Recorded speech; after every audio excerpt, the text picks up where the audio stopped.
Going live really quick on Instagram, so, heads up.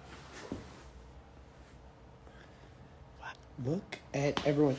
Guys, I'm about to, 2 minutes, and I am pretty excited. Look at the grease in the beard. Getting old. I'm expiring, guys. I am expiring. Gabby, how you doing? What's up? How are you? I'm good. I'm sorry. I don't know why I thought you were starting the live anyway. Sorry for the delay, but I'm so happy to be here with you. And I'm happy to be with your incredible earrings. I'm wearing green on green on green on green. Lots of green. Lots Does going on. green have any effect, power? Like, what do we think about the color green in general? Well, I think that there's a very spiritual power to green. Green Mm, spiritual perspective could be a healing power. And sure. if you believe in angels, do you? Not really. I didn't think so. But if you believe in angels, there's an angel called Archangel Raphael, and he shows up as this colorful green presence, particularly red. Is Archangel Raphael, is that like a Catholic deep track? Like, where does Raphael come from?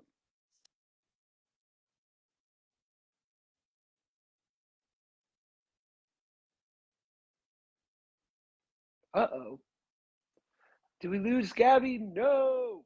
This is heartbreaking. What's going on, guys? Can you see me? Hello from Israel. Respect. What's up? How are you? We'll feel a little. That's an espresso machine. Big fan of Nespresso. Not a really not like a brand sponsorship. It's just I've been lazy. I've had that machine for 9 months. Haven't opened it. Well, kind of opened it, but haven't set it up. And my wife's certainly not mad at me about it. Gabby is lost. Oh, okay. But do you have me? Am I here? Where even are we nowadays? I think Gabby's coming back. Let's hope for the best, guys. Let's hope for the best. Yeah, she said no. Gabby. I'm back. So you haven't set up your espresso maker. That's what we're talking about here. I know. Are Listen, you not a handy guy? Are you not handy? I'm not super handy, and my wife's incredibly handy, and thus I've become even less handy. Yeah. My husband's so good at everything, and he's been away all week. And I'm like, the house is going to shit. So Okay, so what's he bad at? We know now what he's good at. What's he bad at? he's not bad at anything. He's not as good at some things as I am. Like? Like how exceptional I am at being social. Ooh, nice. Uh, he is not like he leans more in sort of the like problem solving, right? Or problem seeking. He's like he's a lawyer. He's got that background. Whereas I'm only solution seeking. What's it like if you guys have, like, let's just call it a natural little tiff, a natural conflict that arises? Because I would imagine arguing with a lawyer can be challenging in moments. You think? Disaster. We do a lot of work on our relationship. We co-own our business, which is my work of being an author and a speaker and creating digital courses and helping people through personal growth methods. And Hmm. so we've done a lot of work on our relationship so that we can also be great leaders in our company and leaders to our child in our home. And I would say that we've actually really embraced our differences because Hmm. the things that he's excellent at, I don't want to do and I'm not good at, and vice versa. I mean, he doesn't want to get on a stage and give a talk. He doesn't want to write a book, right? So it's it's nice. It's a nice balance. Let's put it that way. Yeah, Yeah. that's great. Well, we're here because I have a book out called Happy People Are Annoying. Feel free to pick it up if you want to. But I really just care about the conversation. I was watching some of your Instagram stories today about developing a good meditation practice. You're probably the wrong person to ask, but like, is your meditation practice locked in? Are you crushing meditation? Yeah, like anything, if you do it repeatedly and you make it a habit, it's something that you can just fall into. You Mm, know, you could fall into probably in the gym, you've been doing it. I just saw that muscle before, so I have to imagine there's like some gym happening in your world. You know, like Yeah. literally, like you like showed it off a little, I think. Probably, yeah. I mean, I think I was twitching, but So good. So yeah, I mean, it's really, it's very similar. So if you build up that muscle and you build up that resilience to continue to come back to it and come back to it, you're going to have a great meditation practice and you're going to be able to tune into it. And it's something that you can develop over time. And it's a commitment that I've made. And talk to me about your book. I haven't gotten a copy yet. I need to get a copy. what is it? What's my publicist doing? Let me tell you something. I think our publicist wires got crossed today. I think they got crossed because did you think that you were coming on my live? Yes. So good. But And I think that's thought, my bad. well, no, I mean, there's some wires crossed, but nonetheless, I will still have you on my live. But I want to hear about your book, and I want to go live. But let me hear about your book. Tell me about your book. Well, I appreciate it, and shout out Alyssa. We love you. And yeah, I wrote this book. It's kind of like this reluctant memoir. This idea of like I went through all these like weird things while also being very, very much in the public eye. These challenges, these trials, these difficult experiences, and I was like, where's the silver lining to this if I don't share it? Because there were so many moments in my life where I was like, it's all over, the storm is coming, the proverbial other shoe is dropping, and people were kind enough to be vulnerable and transparent with their own struggle and be like, listen, I was right where you were, like millimeters from where you were. I felt the same things. I went through the same moments and I walked through it with grace. And here's how I did it. And so that's what I hope this book could be. Well, this is why we're together, because my book that's just out at the exact same time, Happy Days, The Guided Path from Trauma to Profound Freedom and Inner Peace, it's my ninth book, but it's my most important book. And it's really telling the story of what it means to live through addiction, what it means to live through mental illness, what it means to live through and come out the other side of loss and trauma, and to be able to do exactly what you just said, which is to tell the story of what resilience looks like. And so we're on the same page here. And is it all speaking from your own experience? Or are you sort of cross-referencing that with other people's stories that it's all you're my intimate story. with? Wow. Story. And in the book, I talk about, I start sort of with the story of recovering from addiction but still being addicted, right? So you put down the drink and the drug, but then you're still like searching. So it's like looking for it in the workaholism and all the other ways that we numb out. And then I share about how at 36 years old, I remembered through a dream, I remembered being sexually abused as a child. And memory I dissociated from for decades, and that came back. And then through that memory, I was able to begin the journey of really going deeper into recovering from that trauma. And, trauma is a big word. People like, if I'd written this book 5 years ago, I think people would have been like, no, I don't want to touch that. I don't want to look at that. Maybe even in your case too. Like a lot of when we talk about deep stuff, it can be scary for people to face. But I think right now we're living in a time where it's only big talk. And there's no time for small talk. And when people like yourself and myself tell the truth about where we're at, we give other people permission to do the same. And so that's the through line, I believe, between you and I today. And when you talk about sort of having that revelation in the way that you did, when do you take that first step to recovery? That I don't know if recovery is the right word. When do you take that first step out of the shock into the sort of beginning to I don't even know what the word would be, to heal? Yeah. Well, I think that we have to first, when you are accepting or even remembering a trauma, because look, we all have trauma, and some of us have literally dissociated from it like I did, and then other folks have just been running from it for decades. And so in either remembering it or accepting it and facing into it, you have to go really slowly. You can't Mm. just rip off the band-aid at once. You have to titrate in and then come out and in and out. I definitely believe that therapeutic support is necessary. I don't think facing into dark, big T traumas is really safe without some therapeutic support. You can begin it with a book like mine. You can begin to touch into, but all throughout the book, I'm like, make sure you have the right support system. Mm. And then in the book, I share all the different therapeutic processes that saved my life, and processes like EMDR, which helps unlock the brain from historical trauma, and somatic experiencing, which helps you. It's a body-based therapy that helps you move it through you. Internal family systems therapy. So I share all that. Plus, I've been a spiritual teacher for 16 years, so I've of course have all of the spiritual foundational work in there to help the reader feel safe and to be able to allow their spiritual connection to support them throughout their journey. And it's a big book, but it's super timely. I mean, we're all living through big shit right now. And I think that we are all being called to tell the truth. And that's the same for you.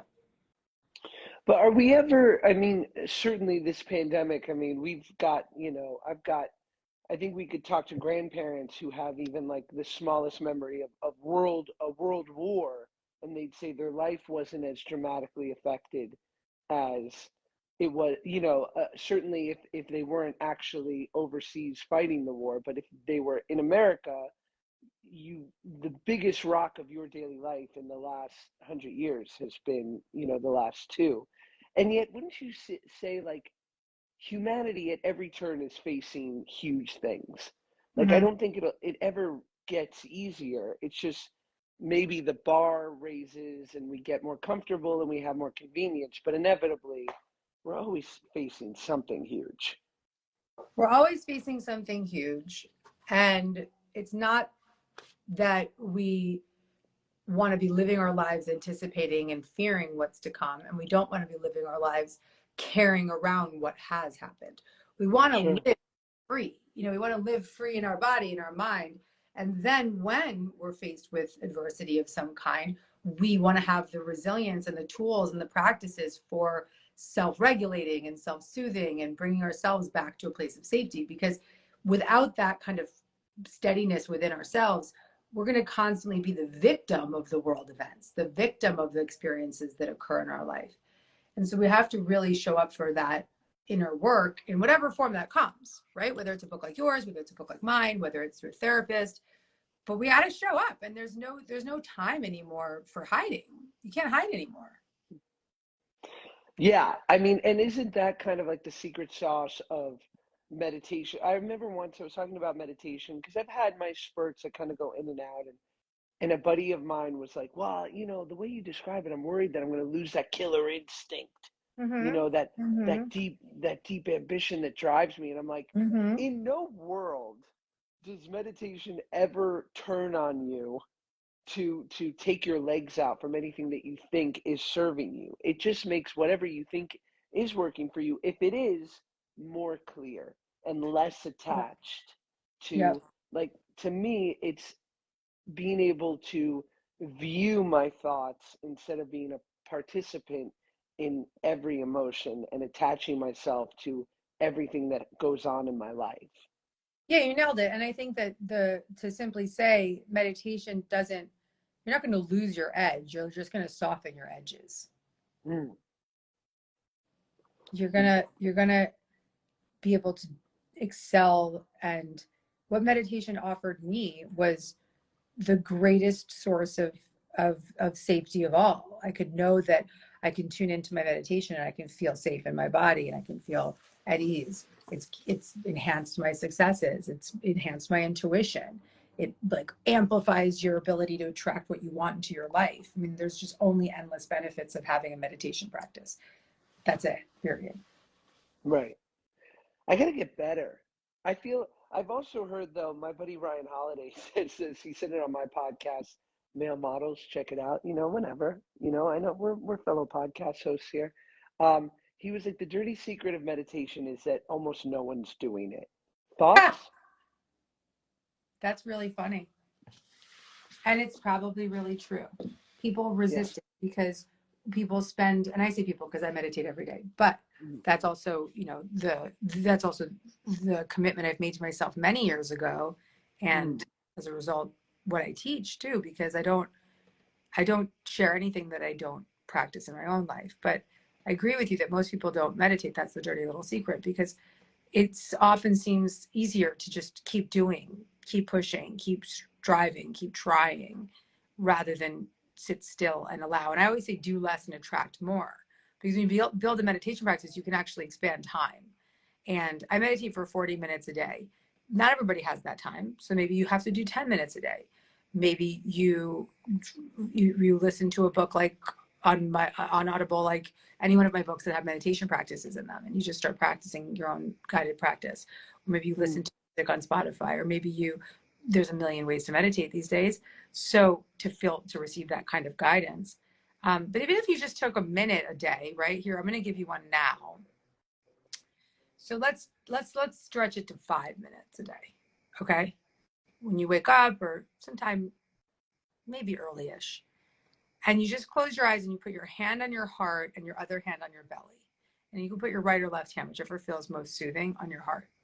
And then you could practice this breath practice of breathing in quickly, 2 strokes in your nose, and out 1 stroke through your mouth. So it sounds like this.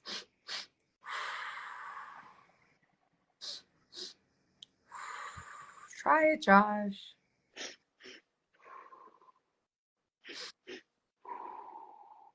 Right? Give yourself 5 minutes. Maybe you start with 1 minute if it's too overwhelming, and just notice what you notice about the change that occurs in your body, and how much ease you feel, and how soothed you feel, and how relaxed you feel, and how less reactive you will be throughout the day, and how much more intuitive you will be throughout the day. And just give yourself that opportunity to try that for the next 20 days, maybe. Love it. We love a goal. Mm-hmm. A goal is good. Yeah. What is some of the vulnerable truths that you share in your book? Since I haven't read it yet, is it something that something you want to share with me here? I mean, I talk a lot about, becoming like a very public person while being sort of in a body that I was deeply insecure about. And so a lot of people marry themselves to the first image they have of you, the first image they fall in love with. And both things can be real. I used to resent that people, you know, so loved this guy who I wasn't comfortable being. Mm, And then it took me a long time to like love that kid who made a lot of people happy and had to be strong in ways I don't have to be strong, that I don't have to be strong in that way anymore. And that I also needed to do the work on myself that would put me in a place of comfort. I always say being overweight can be a manifestation of a lot of things. It can be just a manifestation of a love of dining and enjoying life and experience. And I used to look at kids when I was younger and putting on a turtleneck to get into the pool, and they'd, whip off their shirts and have a little extra size and not think twice, and I'm like, oh my gosh, these kids are superheroes. Conversely, my size was a manifestation of a lot of insecurity and discomfort. And it was only in facing that I was able to find a little bit of that grace and joy that I'd been seeking. But it jumped. It went from food and then eventually sort of substance and being a total cliche young actor, and then eventually facing, professional insecurity and what that mhm, came with. So I'm glad to be able to share this because I felt unique that people could read this book, perhaps people who grew up watching me, and I could say at 21, I felt this. And they can think back and go, oh, I remember him when he was 21. I was watching him. He mhm, felt that while I was thinking that he was just like in the mhm. zone. Yeah. So that felt pretty unique. Yeah. And let's not minimize the addiction, like by saying like, oh, the actor cliche. It's like, listen, a lot of actors potentially lean into addiction. That's not a cliche.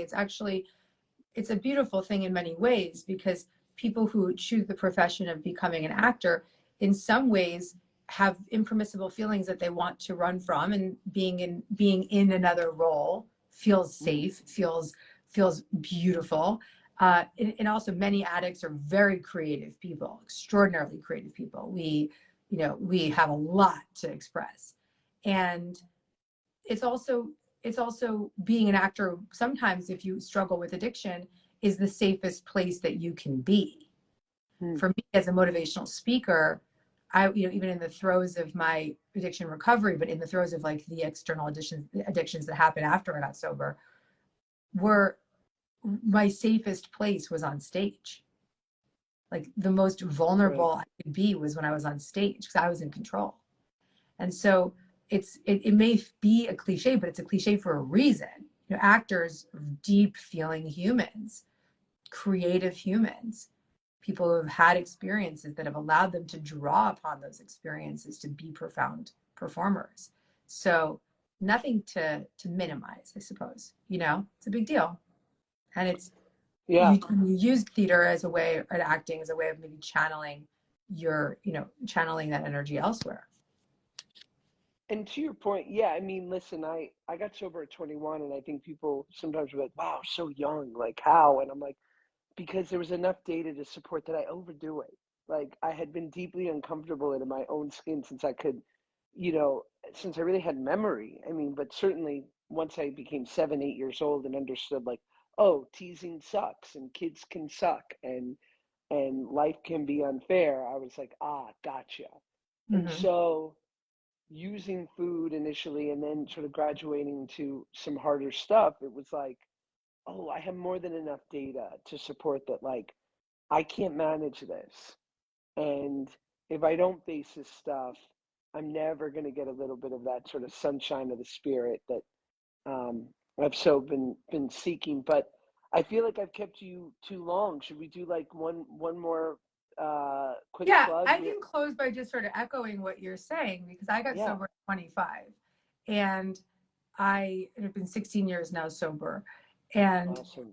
I can look back and say that the addiction, I'm grateful for that cocaine addict, because she was working really hard to keep me safe at that time Mm. and keep me safe from feeling impermissible feelings.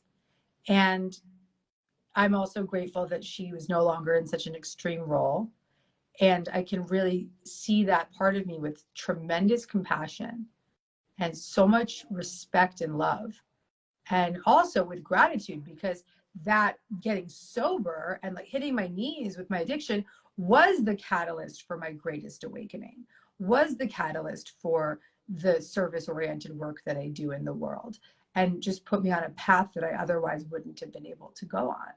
And so it's a blessing. It's a blessing to get Yeah. sober. Well, I always say like there are people who have character defects and personality disorders and these negative patterns they accrue, but it doesn't quite bring them to their knees, right? Like they can somehow manage it. And then they wonder why they're, in their 50s and alone or Mhm. without friends or whatever. And they're like, I just don't understand. I seem to like drive people away. And it's like, well, Yeah. you've basically cultivated this bad pattern for 3 decades. Yeah. And the the silver lining to someone with our proclivity where drugs and alcohol, I always say when I traded food for drugs and alcohol, it was like trading a Prius for a Ferrari with no brakes. Like you'll probably get to where you were going quicker, but you might die in the process. It's like Yep. it forces us to change, to face ourselves, because to not means a very bad sort of consequence. Yeah, no, totally. I think that in many ways, when you suffer from addiction that's so extreme that you hit your knees quickly, it's Yeah, sometimes a bigger blessing, because you're referencing something that's really, you don't realize it, but there's a therapeutic process called internal family systems therapy, and you're referencing these manager parts, right? So the addict is just an extreme firefighter, right? But right. then the average person lives not with the firefighter part of the addict, but with the manager part of, like, raging or controlling or or numbing out with, gaming or whatever it is. And it Sure. doesn't get to such an extreme place that it doesn't bring them to their knees that quickly, and or ever for that matter.